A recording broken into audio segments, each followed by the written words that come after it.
জীবনের সর্বশেষ যে কাজটা কথাটা বলেছিলেন সেটা ছিল কি? নামাজ। ইন্তেকালের 5 দিন আগে প্রচন্ড জ্বর হলো, মাথায় যন্ত্রণা হলো, বারবার বেহুশ হয়ে পড়েন। যে রাত্রে ইন্তেকাল করবেন সেই রাত্রে সাহাবায়ে কেরাম কেউ ঘরে ফেরে নাই, সবাই কাঁদতেছে। সকলের ধারণা নবীজি খুব তাড়াতাড়ি বিদায় হয়ে যাবেন। ঘরের মধ্যে স্ত্রীরা কাঁদেন, জামাই কাঁদে, নাতি নাতনি কাঁদেন। সব থেকে বেশি কাঁদছেন হযরতে মা ফাতিমা রাদিয়াল্লাহু তাআলা আনহা।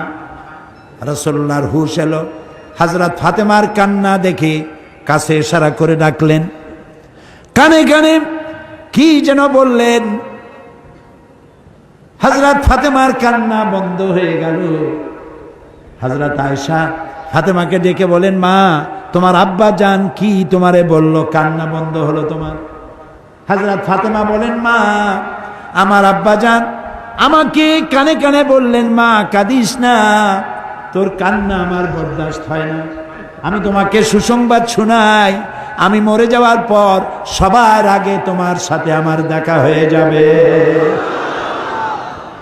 হযরত ফাতেমা বুঝতে পেরেছেন এর অর্থ হলো রাসূলের ইন্তেকালের পরে আত্মীয় স্বজনের ভিতরে সর্বপ্রথম ফাতেমার ইন্তেকাল হবে। হয়েছিল তাই। রাসূলুল্লাহ বেহুশ হয়ে পড়লেন, আবার হুশ হলো, আবার বেহুশ হলেন। হজরের পরে হযরত জিবরাইল এসে বলছেন, আসসালামু আলাইকা ইয়া রাসূলুল্লাহ, হে আল্লাহর রাসূল, আল্লাহ আপনাকে সালাম বলেছেন আর তিনি জানতে চেয়েছেন আপনি কেমন আছেন। তিনি জানেন আপনি কেমন আছেন, তারপরেও তিনি জানতে চেয়েছেন আপনার মুখে আপনি কেমন আছেন। নবীজি বললেন, আমি বড়ই কষ্টের ভিতরে আছি, অসুস্থ আছি। হযরতে জিবরাইল বলছেন, ইয়া রাসূলুল্লাহ, একজন নতুন ফেরেশতা এসেছে আজ আমার সাথে, যে ফেরেশতা কোনো মানুষের কাছে আসার জন্য অনুমতি কোনোদিন চায় নাই আর কোনোদিন চাবেও না, শুধু আপনার অনুমতি চায় আপনার কাছে আসার জন্য। সে ফেরেশতার নাম মালাকুল মউত। হযরতে মালাকুল মউত রাসূলের অনুমতি নিয়ে রাসূলের জাসাদ মুবারকের কাছে এসে সালাম পেশ করলেন। বললেন, ইয়া রাসূলুল্লাহ, আদম আলাইহিস সালাম থেকে নিয়ে শুরু করে এই পর্যন্ত আমি যত মানুষের জান কবজ করেছি আর কিয়ামত পর্যন্ত যত মানুষের জান কবজ করব, কারো কাছে অনুমতি চাই নাই, অনুমতি চাওয়াও আমার লাগবে না। কিন্তু আজকে আসার সময় আল্লাহ রাব্বুল আলামিন আমাকে বলেছেন আমি যেন আপনার অনুমতি চাই। রাসূলুল্লাহ বললেন, মালাকুল মউত, আমি যদি তোমাকে অনুমতি না দেই? হযরতে মালাকুল মউত বলেন, ইয়া রাসূলুল্লাহ, আল্লাহ তাআলা বলেছেন অনুমতি যদি না পাও ফিরে এসো। আল্লাহু আকবার, আল্লাহু আকবার। হযরতে জিবরাইল বলেন, ইয়া রাসূলুল্লাহ, আল্লাহ রাব্বুল আলামিন আপনার সঙ্গে দিদারের ইন্তজার করতেছেন। নবী বললেন, মালাকুল মউত, তুমি তোমার কাজ শুরু করতে পারো। মালাকুল মউত যখন জান কবজ করতে যাবে, রাসূলুল্লাহ বললেন, আয়েশা একটু কাছে আসো। ওই যে সোনা ছিল কয়েক টুকরা, সোনাগুলোর খবর কি? 6 টুকরা, ছোট্ট ছোট্ট 6টা টুকরা সোনা ছিল, সোনাগুলো কই? হযরত আয়েশা বলেন, আমি তার যত্ন করে রেখেছি। নবীজি বলছেন, এক্ষুনি স্বর্ণ টুকরাগুলি সদকা করে দাও।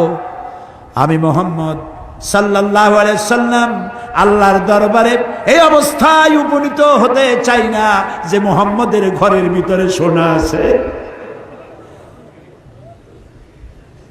হযরত ওমর রাদিয়াল্লাহু তাআলা আনহু রাসূলের সঙ্গে দেখা করতে গেছিলেন একদিন।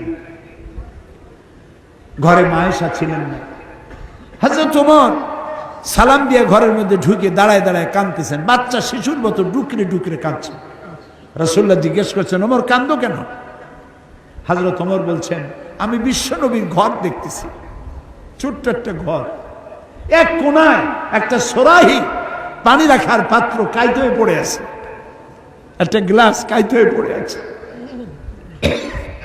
আর এক কোনায় 1 কেজি কি আধা কেজি জব পড়ে আছে, আর রাসূল শুয়ে আছেন দড়ি দিয়া বুনানো একটা খাটিয়ার উপরে, চাদর নাই, বালিশ নাই, হাত মোবারক মাথার তলে দিয়ে শুয়ে আছে, পিঠ মোবারকে দড়ির দাগ কেটে আছে।